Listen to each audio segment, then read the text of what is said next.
Hi everyone, this is your Hub podcast series, and can you believe it? We're on episode 31. This is available on YouTube if you search Ask Zoe the Hub, or on Spotify, Apple Play, and Google.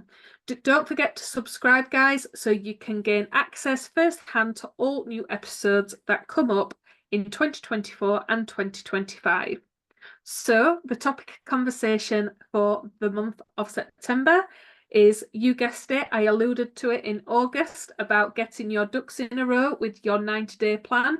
So, this is all about escalating that 90-day plan through your sales and marketing a little bit, but more about sales and more about the systems and processes that can support you in your micro business and SME business to date.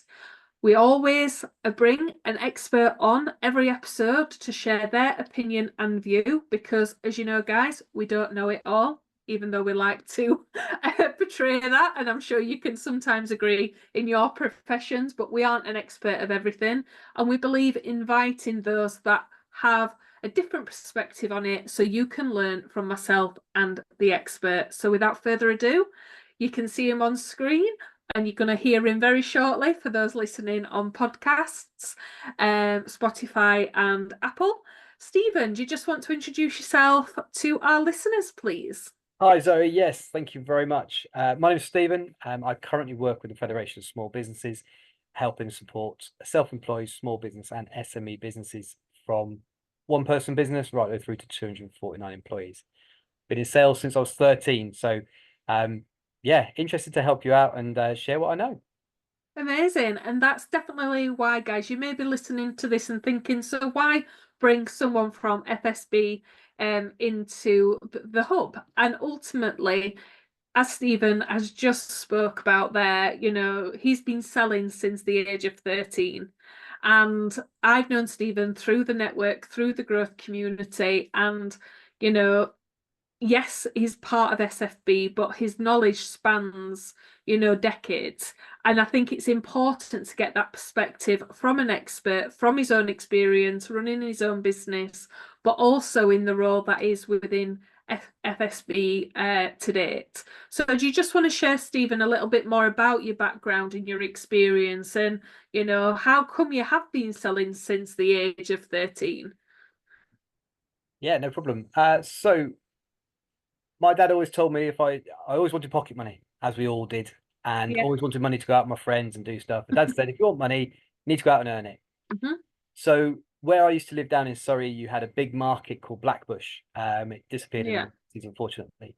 But so I used to cycle from home. It was about 7 miles from home to the market, go and help stand holders set up for the day, and then work on the market all day long, selling Mhm. anything and everything: tools, leather bracelets, clothing, you name it. If somebody was willing to pay me to do it, Yeah. just did it. Just started speaking to people.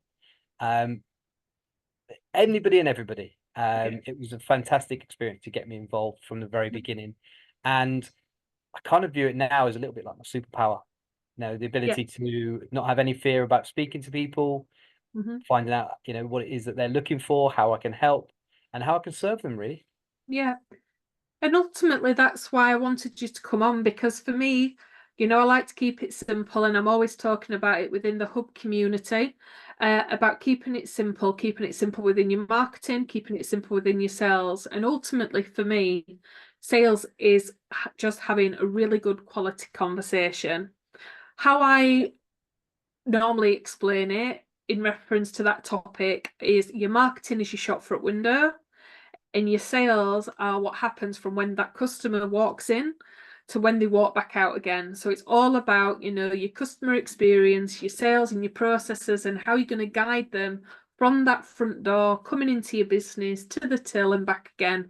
And what you want to do in ultimately the best sales practice, if you agree, is them keep returning as well. So if you think about that in your business analogy, and for the listeners thinking, seeing this on YouTube or listening to us through, the audio channels, is what is that for you? And it is for me about having a really good conversation.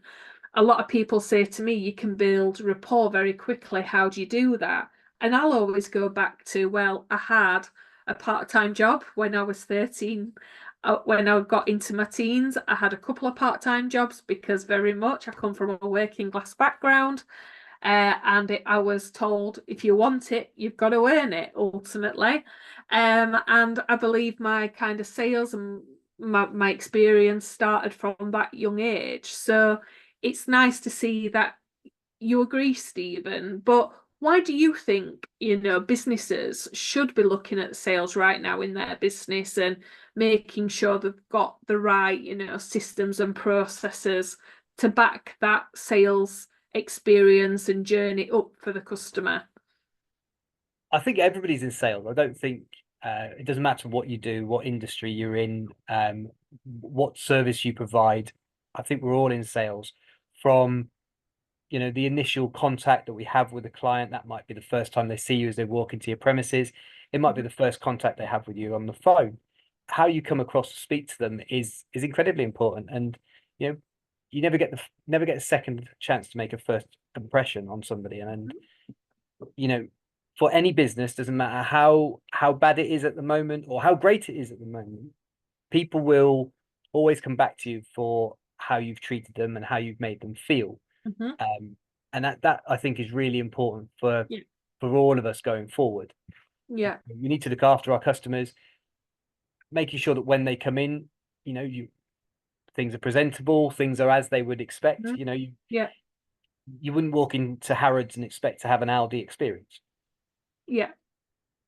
I I agree, and I think it's looking at that bigger picture, isn't it? And very much so, you don't get that, second chance for a first expression, or experience, because we spoke about this when we presented about clearly communicating your message on a marketing and sales basis. And we shared the stat. And yes, it's 7 seconds traditionally that it takes to create a first impression. I disagree to that now. I think it's more around about the scroll of your phone on a device, Yeah, because by 2025, 97% of buying decisions, which is your part of your sales, methodology that you've got to think about for small businesses and micros, will start online first. Now, I don't mean that means you have to go out there and invest in loads of e-commerce for your business. I just think you need to think about the sales mindset of your customer to back up that sales experience for your business so you can really maximize, that pool of sales for long-term success. So what's your opinion on this first impression and exposure that your customers will have with your business? How long do you think it takes to create that first impression, Stephen? I'm interested to get your thoughts on that. yeah. I think 7 seconds, that does seem a bit long, in all fairness. So Yeah. certainly in the scrolling, I'm constantly on my children about the amount they consume with just video after video after video, Yeah. and it really interests me in what makes you stop. What is it about that video that's made you stop for 2 seconds just to find Yeah. out more? Hmm. And I think you're completely right. A lots of people will be on their phones. For instance, this weekend I've just been out and bought a new gym set for the house, but Yeah. all of my research was done online. It was on my phone first because it's easier than firing up the laptop. Yeah. Then I got onto the laptop to find out a little bit more about it. Then I Yeah. watched a YouTube video on it. Was it the right thing? And then I Hmm. just walked into the store and bought it. I didn't Yeah. need to speak to anybody in the store, Yeah. but that was the driving factor. Okay, I went to um, a store with a red background and white writing that says sells everything and anything. However, that's because it's a nice, easy experience. I knew what I wanted. I didn't need to speak to anybody. Just in and Yeah. dealt with it. And I think because of that change in what's happening with regards to consumer purchases, so like the Hmm. gym, for instance, I think that's what's really going to help drive and change the high street, for instance, in the fact that we Hmm. still we're still going to require a personal Hmm. interaction, because that's Yeah. one thing that the phones, that the internet, that AI can't replace, is that human interaction. So I think you will, Hmm. depending what industry you're in, I think you will see possibly a bit of a rejuvenation to things like the high street and those kind of retail spaces. as to what's going to come into that marketplace. Hmm. Um, because people are one of the things they can't replace is the human interaction. I think that's incredibly important. But again, I if agree. you turn up and you know, your clothes are ripped, you look like you've just got out of a lion's den. They're not going to come in and buy life insurance off you, for instance, possibly. Yeah, it's If you come in about for the latest fashion, then it's a bit different, isn't it? it is. It's all to do with, your customer, your target audience, and matching, that to that professionalism and Yeah, like looking at that sales um experience, I would say, in terms of making sure it fits, and that authenticity comes about because, everyone will say, well, I don't like being sold to. It's not about being sold to, it's about building the right experience and having the right conversation. Because if we come back to basics, that's what sales are: conversations, a series of conversations to educate you, to inspire you, to motivate you in terms of buying your product or service. yeah. It's about that full package and making sure it aligns. And I liked the fact that you mentioned there about, rejuvenating, and people thinking about that, how you can really, escalate and rejuvenate, the sales for your business. So on that topic, what would be your top tips on, you know, small micro business owners, that the FSB look after, up to large corporations, but also my audience is very much about that entrepreneur and that micro business owner. What top tips can you share on this podcast that can help them rejuvenate sales and think about things a little bit differently? So the first thing would be your personality. So certainly as a micro level business, and even some of the smaller businesses, I had my previous company, I was an appliance repair business, Hmm. and we had 5 employees, and it was fantastic. I really enjoyed it, and I really loved what we built there. But it all comes down to how you personally handle and look after your clients. So I had some fantastic engineers, but the clients still wanted to deal with myself. They only wanted Stephen to come and fix their appliances. Yeah, So your own personality and how you treat customers. So I'm a big believer you treat people as you expect to be treated. yeah, So making sure that comes across, because that's the differentiator between them ringing yourself and using you, or using a major high street yeah. or national train. Because that's the bits that they can't move fast on, whereas as a smaller business, we're able to move really quick and make those changes in our business. Um, for making sure they keep coming back, it'd be Hmm. definitely making sure that you've got things like follow-ups. So we Hmm. always used to make sure. So for every client that would ring and book, first of all, the minute the phone rings, you need to answer it or get it Yeah, answered, be it by yourself or a call answering service, because the minute it's not answered, they'll just ring the next person on the internet that they yeah, find, especially if they've got no prior contact with you. To yeah, get that call answered, take them out of the marketplace. They know they've handed their problem over to somebody who's going to help them. yeah. Once you've done that, obviously you then need to carry out the job and task they've asked you to work with them on. Hmm. Now, following that, I would always ask every single client for reviews. Yeah. So be that in my invoicing, all of my bills used to have a little bit at the bottom just saying, my customers are my lifeblood. I want to make sure I'm doing the right thing by you.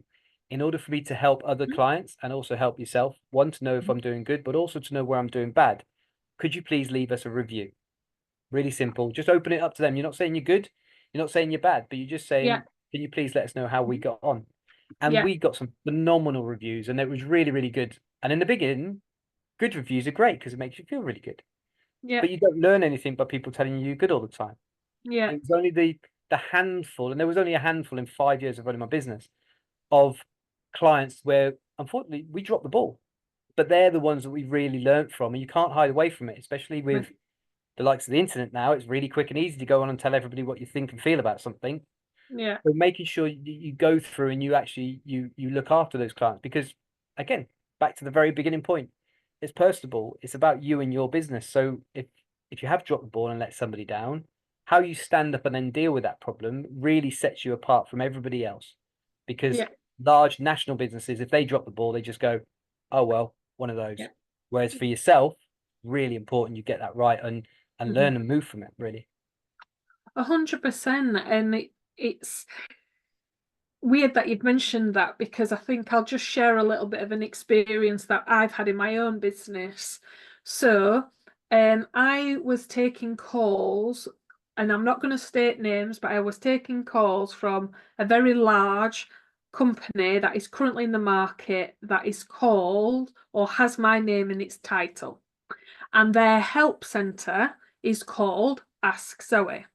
But because of my SEO, I was ranking on the top because I'm doing a lot of work of that in the moment, in the background, in the sales processes, because I'm taking on projects and supporting contracted roles as well as running my own business. So I want to make sure that my business supports on a customer facing level, just as you said, Stephen, that calls are answered, which we've got the call diversion, in place, and that they're still having a positive experience. Yeah.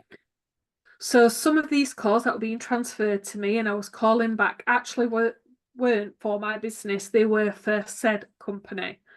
But the feedback that I got from them, because I was able to help them in a manner that they were comfortable with and meet them on a level, still left a positive impression on my business. Yeah. And they left me a positive review because of that, because I helped them. And it's just important to remember, guys, that the basics can't be forgotten. Listening to Stephen's top tips there, they may sound like, well, they're the basics. You'll be amazed at how many times the basics are forgotten, even with large companies, with large advertisement budgets that have an Ask Zoe in their business, that them basics are missed, because sometimes we're thinking about the bigger picture too much and not the basic that matures and looks after the clients. So I think that's a great array of top tips shared there, because it's very much what we reiterate within the hub community. People buy from people. Personality is key. You've got to think about your customer service, but your customer experience as well, because retention is first, attraction is second, because the more you can retain, the more they recommend, the easier it is for you in the sales process of your business. So really focusing on that first and attraction second with your marketing. 100% follow-ups. The amount of people that stop calling after the first no, instead of understanding that a no is never a no, it's always a no for now. Yeah. You'd be quite surprised in networking and having them conversations. You've got to continue to follow up and build them relationships through active listening, even if it is a no, because it's never a no indefinite. It's just always a no for now. And 100%, guys, people might be listening to this and thinking, well, what's the importance of reviews? Reviews are your customers stating what experience a new customer would have if they were to engage in your services. That alone has generated us through Google leads over the phone. Yeah. It has helped customers win business over competitors. And even this morning, somebody said to me, can you send me, they didn't say proposal, he said, can you send me a case study of those that you've worked with before I commit? That's what reviews can do, guys. That's what the basics of sales can do for your business. So what Stephen has shared there, do please review for me. Go back to your business, go back to basics and ask yourself, am I being personable enough? Have I got a customer journey or experience in place to ensure my customer service excels? Do I have a CRM? because you do need it, guys, when you're following up. Trust me, Stephen will adhere to this. It's Yeah. difficult to keep on track of them business cards. Is automation in place, i.e. answering the call diversion, who's looking after them calls coming in if you're busy? And ultimately, are we asking for that feedback so we can grow? Because, sometimes even the basics get missed. So we've shared a lot of insight there, Stephen. Is there any recommendations that you can potentially share on, the background of sales and what you have maybe used or experienced in your own businesses? Just to give it a bit of insight of, okay, that's all well and good, Stephen and Zoe, talking about we need this in our business. But is there any recommendations or, pointers you can tell people to go and look at? So YouTube has obviously got a wonderful source of all these different videos that you can Yeah, go and watch. I've spent numerous amounts of hours in my car listening to Spotify motivational information. yeah. Really great stuff. Feel really motivated, but it actually isn't moving a needle. And you can be really Mhm, positive and be really happy, and that's great and fantastic. Um, just recently, I've stumbled across a chap called Andy Elliott, which is part of the mhm, reason why I've just gone and bought a gym. So in that, he talks about, being absolutely on your game for making sure that, to be top of your game in sales, to come across as a professional person, do you look like you're treating yourself like a professional person? Are mhm. you, eating the wrong stuff, or are you looking after yourself to make sure that, you're the best version that you can be? Are you dressing correctly for the role that you're trying to perceive for the people that you're speaking to? Mm, So it is very much there is plenty of training, I think, and stuff to look at on the likes of YouTube. It's easily mhm, consumable. Um, Taking some time out to work on your mind. How often do you sit and watch hours and hours of Netflix and mm, you watch, oh, I'm on third series now and it's the same day, but you just consume hours and hours because you haven't mhm. got time to do anything else. Yeah, But it's only been recently, within the last year, that I've really gone back to reading books. yeah, And there's a couple of them. There's the Richest Man in Babylon, yeah. only thin little book, but great. Read that. There's a lot of things you can take away from Mhm, these writings that are years old, 50, yeah, 60 years old, these books, mhm, but the teachings in them are still the same. yeah, The the human the human process hasn't changed. What we need to have and we need to do hasn't changed. yeah, But what's happened is we've just been given all these lovely light boxes mhm, that's just made us lazier, and we've yeah, then forgotten how to be on top of our game, how to make sure, when we're not hunting animals anymore, but in sales, you are hunting customers. So how yeah, do you go out and get them? How do you go out and find them? Because they're not always just going to come to you. So mhm, where I mentioned just now about, asking for reviews, yeah, making sure calls are answered, that's yeah, great. And that's part of the customer service journey. But they're those little bits in sales that are going to take those people out of the market mhm, because your clients, your customers, your competitors haven't got that in place. Your customers aren't having that yeah, experience anywhere else. yeah, Making sure you are doing your utmost to look after these people when yeah, they've taken the time. You spent the time on your website or on your marketing that's out there. They've taken the time to trust you with that first initial phone call or mhm, that first initial interaction. They're walking into your premises. yeah, You then need to. That's when you then need to be on your A game, and you need to yeah, treat them as if they are the only thing in the world right now. So you can, in order to win their trust, give them the right impressions about your business, find out how you can help them and support them. mhm, And if you can't help them and support them, like Zoe's just mentioned, from although she may not be able to give them the full service that they require, yeah, making sure that you leave them with a positive experience of yeah, dealing with you, because you don't know who they know, you don't know what they know or what their requirements are going to be. But in the yeah, future, they may need to come back to you and go, do you know what? I was really looked after by that person. Let me yeah, give them a quick call, because yeah, that's how you build your personal brand yeah, on, yes, you're working for a business, or yes, you've got this company that you're really positive and professional about, yeah. but it's you. It's how you handle and look after people. People will often forget what you said, but they won't forget how you treated them and how you made them feel. 100%. And it's very much a hot topic that we've been speaking about across our social medias, even just last week, talking about upskilling. Instead of looking at cutting budgets, look about where you can maybe repurpose and, upskill and train.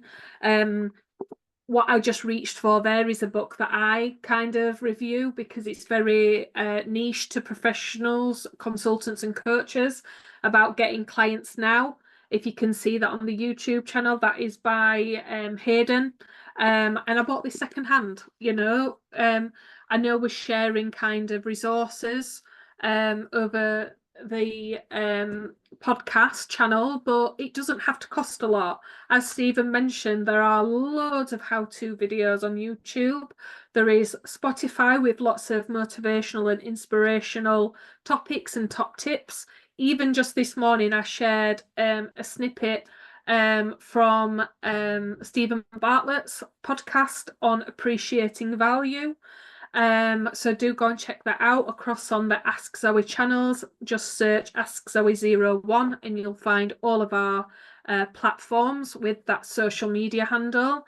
But, you know, upskilling ourselves and getting ourselves started with the basics is something that, you know, I know we both agree on, Stephen. And I know it's something that the FSB have, you know, bucket loads of resources. So if anyone is like listening to this and thinking, right, yeah, I do really need to rejuvenate my sales. I need to look at the basics with the top tips shared with Zoe and Stephen on this podcast for episode 31. But I want a little bit more. I want access, you know, to more resources, even more than the hub can provide. Because yeah, currently we're at over 60 hours worth of resources, but you know, the FSB has way more than that. So if someone needs that level up and wants to speak to you directly about, you know, your experience and how the FSB can help them, how would they do that? Just to kind of wrap up this month's episode. Yeah, thank you very much. So probably the best place to find me is on LinkedIn. I seemingly live on LinkedIn. So just search me up, Stephen Farr. So that's Stephen with a PH, and it's Foxtrot Alpha Romeo Romeo. Find me on LinkedIn. Drop me a quick message. Happy to connect with everybody and anybody. Zoe just mentioned about the training and the details the FSB have got. There's a whole wealth of information they've got. You know, head over to the fsb.org.uk website to find out more. But with regards to the training, as an FSB member, for an additional nominal fee per user per year, you get access to over 700 CPD accredited courses. Now, these are recognized in over 50 countries around the world. Anything and everything from bookkeeping, sales, and marketing. There's even rabbit and hamster breeding. I don't know why you need to teach them that, or we need to learn about it, but it's there. But there's 700 courses there to really, you know, help take yourself forward. So if you want to find out or connect with myself, search up Stephen Farr on LinkedIn. I'll do my very best to help you out and answer any questions you've got. And yeah, just trying to keep you accountable, really, just to sort of make sure that you are doing the right thing. If you've got anything you want to chat about, more than happy to always speak to anybody and everybody, really. Amazing. Well, thank you very much for joining us. As mentioned, we met through the growth community, so do go and check out that network as well, guys, if you wish. We're both a part of that, and it's all about working together, and that's very much organically how this conversation happened. And we invited Stephen along to come and share his experience, thoughts, and expertise. I'm sure you'll agree we've covered a lot, you know, from looking at how, you know, how quick you can make that first expression and you never really get a second chance for that, talking about that personal interaction, talking about how you can rejuvenate yourselves with all of that value and them top tips shared, from personal branding to customer engagement to reviews and systems and processes. So we have touched upon a lot. The hub is there for anyone listening that may not be a part of the hub, and you need more substance to this conversation. You might need some downloads. You might need to speak to the expert direct, because Stephen, for example, is one of our experts within the community, along with, you know, Ian and Stuart and Hayden and John Covey, loads of different experts across the 2 years that we've had. So if you do want to find out more about how this community can benefit you, just head over to the Ask Zoe website, and under services you'll find the business community hub, and all the information is there on how you can get involved. But stay tuned, stay subscribed for all the free resources to help you in your business until you're ready to take that step. And we look forward to speaking to you and seeing you next month when we talk more on the topic of sales to complement the topic of sales this September. And thanks again, Stephen. I really appreciate it, guys, and we'll see you soon. Thank you.